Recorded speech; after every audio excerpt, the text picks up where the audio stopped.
The truth of the matter is that in this conflict, there is no way Russia takes all of Ukraine. The Ukrainians are too brave and fight too hard, and the country is too big. That's not going to happen.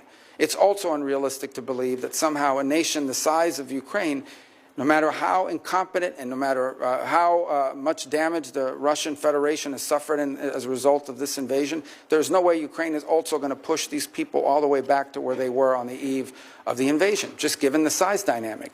I saw a quote recently, and I wish I could attribute to who it was, but the quote was, and I think it was very wise, where they said the problem that Ukraine is facing is not that they're running out of money, it's that they're running out of Ukrainians. There's a size differential here that's important. Now, what Vladimir Putin has done is unacceptable. There's no doubt about it, but this war has to end.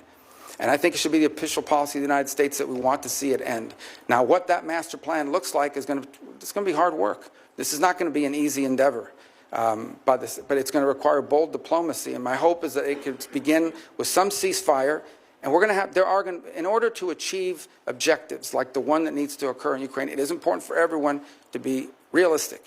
There will have to be concessions made by the Russian Federation, but also by the Ukrainians, and the United States has lent itself there. It's also important that there be some balance on both sides. In essence, it will be difficult to achieve this objective of a ceasefire and ultimately a peace settlement unless both sides have leverage.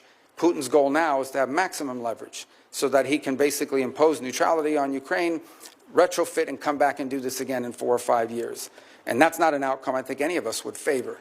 By the same token, I think it's important that the Ukrainians have leverage, but they also will have to make concessions to reach this agreement. It's going to be very difficult. This will not be easy. Conflicts of this nature that have historical underpinnings to it are going to require a lot of hard diplomacy and tough work, but that's something that needs to happen. This conflict needs to end.